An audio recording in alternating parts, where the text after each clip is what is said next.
Welcome back to Transfer Talk. Time to focus on transfers in Italy, and we are joined by our Italian football experts, Mina Rzouki and Nicky Bandini, who will be with us every Tuesday, which we are delighted about. OK, right, Mina, we're going to start with Romelu Lukaku. We did that interview in Italy, with Sky in Italy. It's been talked about a lot in the last few days. He said that he would have preferred to stay at Inter Milan. He wanted a new contract there. He wasn't particularly happy with the way he's being used at Chelsea. What was he hoping to get out of that interview? I think there's a part of him that feels the way that he left raised a lot of question marks, because he was somebody when, if you were to ask any Italian football journalist at the time, is he going to leave Inter, they would have told you absolutely not. I mean, he was having the time of his life. He was very much the man, the way that the tactics ran through him. Antonio Conte relied on him. The team did too, and he was playing probably the best football that we've ever seen him play. More than that, I think that he seemed happy. He spoke the language. His family was very settled there, and he developed a great relationship with the fans. So when all these rumours came out of the potential of him leaving, everyone was like, no, there's no way that Lukaku is going to leave a place where he is virtually almost, God. I mean, there are murals set up, there are paintings in his honour. To think that he would leave that place to go back to the Premier League, where he always seemed to feel that he wasn't as beloved, absolutely not. And yet it did happen. And I think there's a part of him that wanted to say, this is why I did it. I'm still very faithful to Inter and their fans. I am sorry. There's a part of me that wants to come back. However, I think that what he's thinking about is too much in the past of rectifying those mistakes.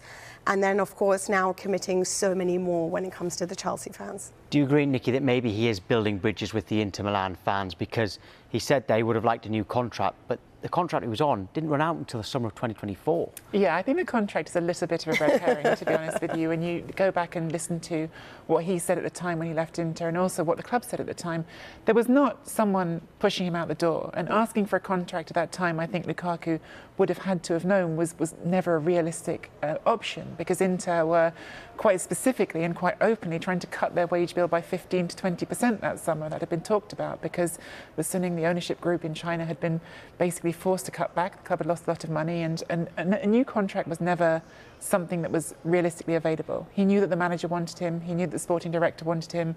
I think there's a little bit of history rewriting going on, yeah. But I do think that, as Mina said, part of this is not really about an immediate, like, oh, I want to go somewhere, or I want a different situation. It's about a relationship that I think he's pining for a little bit, because in Inter, he was the king. He was 2 murals outside of San Siro. He did, after winning the title, round around town in his car, literally standing out the sunroof of his car, cheering with fans and shouting back and forth with them. So I think probably there's a little bit of just nostalgia in those words. Well, from one left-footed striker to another, tell us more about Dusan Vlahovic. There's been reports that Arsenal have actually gone in for him. There's been talk that Tottenham are interested. In the summer there was talk that Manchester City were in for him. You two will have seen him much more than we have over here. How good is he? Honestly speaking, I think that it's really difficult to judge, only because he's not playing in the Champions League. And for me, that is probably the barometer when it comes to measuring the greatest of strikers, because of the quality of opposition that you are coming up against. But frankly speaking, if you are somebody who watches him day in and day out, I mean, he is, to me, one of the greatest youngsters that I've watched play the game. I mean, we know there's Haaland, we know there's Mbappe, but for me, there's Vlahovic after that. I mean, more importantly, there's very little to his game that I don't see him do. He can score in the box. He can elevate the level of play in the final third. He can progress the team further up the field. He can deliver assists. He can score goals. And he has a wicked left foot. But I think that there's, more importantly, it's his attitude that I think is so wonderful. He works off the ball. He is a player who comes in and trains so much. And when you have a player like that who is so dedicated to his craft and so dedicated to his team, it's very difficult to not love him and want him to be part of your team.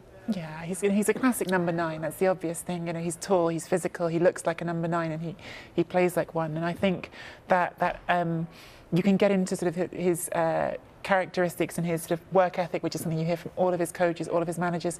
But on top of that, he is just extraordinarily technical as a footballer. I think when you see how he I think when you talk about the little things, like the body balance, the way that he is able to manipulate the ball inside the box in close spaces, he's a different category of footballer. And same as Mina, I want to see him in the Champions League, because that's the only bar by which you can't really compare him yet with a Haaland. But I think that after Haaland, I don't have another young striker in Europe that I'm more excited about than also, Vlahovic. yeah, it's also about the coaching. I mean, like how much he wants to train hard. Like, for example, in the beginning, he would take a lot more shots before the conversion rate, wasn't as accurate. But it's his training every day. He wants to improve that. And now you can see that he'll take a couple of shots and there'll be just goals and goals. And he works so hard on all of his weaknesses to make sure that he's a well-rounded product. And that is really what you want, is the ability to play in different formations with different players in different styles, with the ball, off the ball.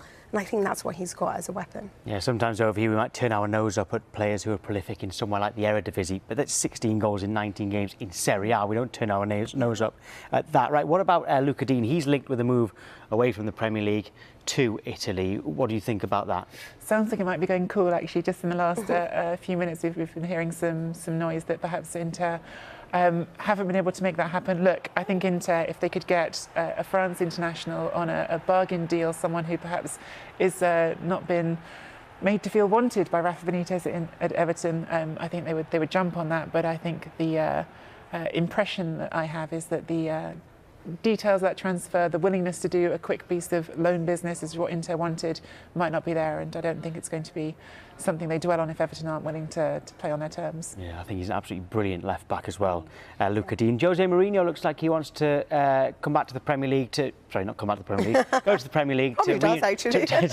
to reinforce his squad. Yes, he is looking at, he's spoken a lot about really trying to reinforce the wing backs or full back positions at Roma, and he is interested in Maitland-Niles from Arsenal. He thinks that there's something that he could do and be as sort of a backup plan to Karsdorp that he already has at Roma.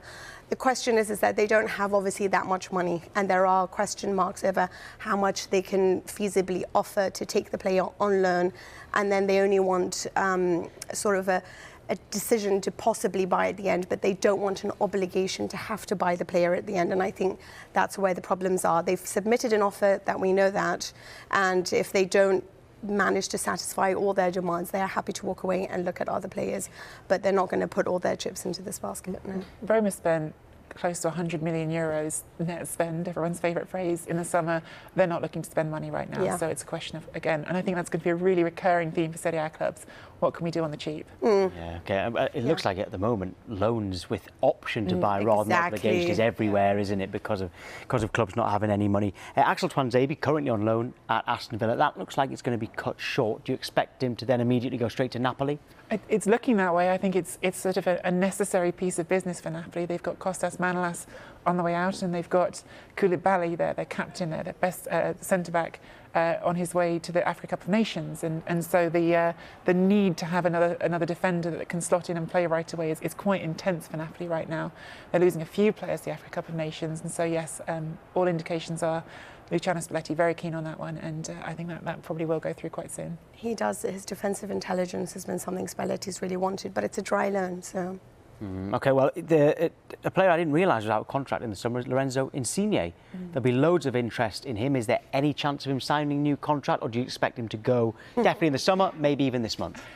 Yeah, this has been an interesting one, because obviously we know he is so talented, and you would have expected that so many different clubs would come in for Lorenzo Insigne. I mean, he won the Euro 2020 with Italy. He is a master on the ball.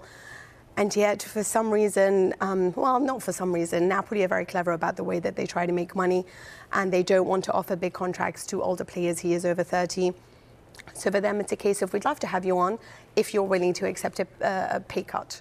And somebody who is looking at possibly his last big contract, he wants to, obviously at this point, also satisfy a certain financial need, potentially have a new experience. He is captain of Napoli.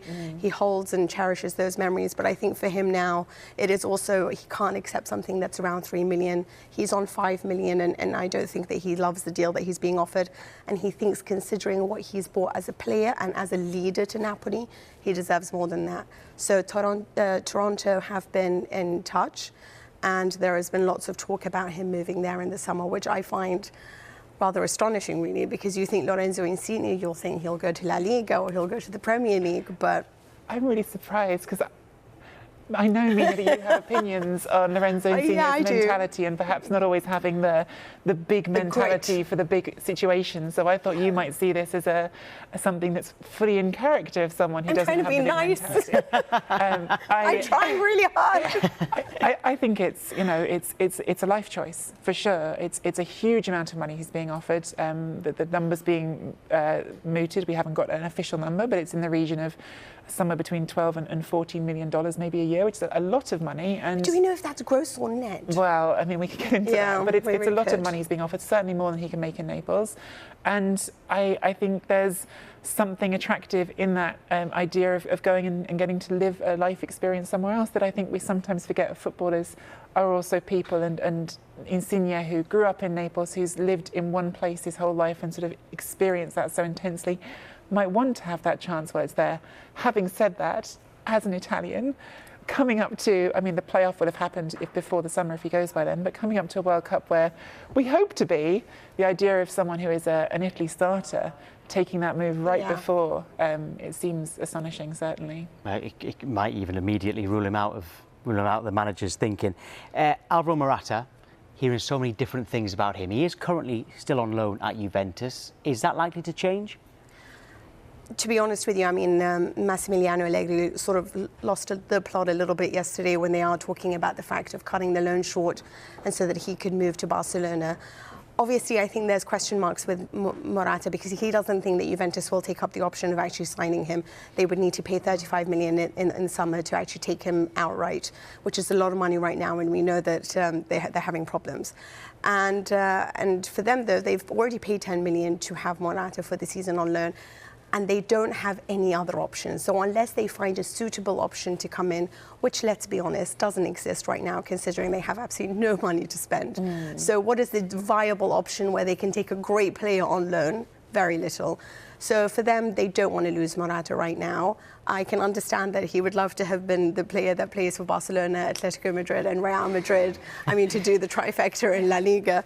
And obviously, his wife's Italian, he's Spanish. There is a part of him that wants to go back, but I think that he doesn't believe that Juventus want to keep him. I don't know what his feelings are, but they certainly will try to keep hold of him. The thing is, I think he's right. They don't want to keep him beyond this summer, and that's the problem. Well, it's a bit unfair. But they need to get to the summer, and the only sort of name that's really sort of been seriously mooted as a quick alternative that they can make, something that a piece of business Juventus could do now, is Mauro Icardi. And I don't think Mauro Icardi's face fits at Juventus. Nicky wants it because she thinks it'll be very dramatic to have Icardi, I think it would be who was an Inter hero once upon a time. It would be a great story, but I don't think. I think it would be a pretty big gamble to bring in a character as divisive as that, shall we say. He certainly has been divisive in Italy with everything that went on at Inter and the book that he published while he was there. And he won't be cheap, let's be honest. No, and he won't be cheap either. So I think Morata is probably going to be a short-term marriage of convenience. But he'll stay.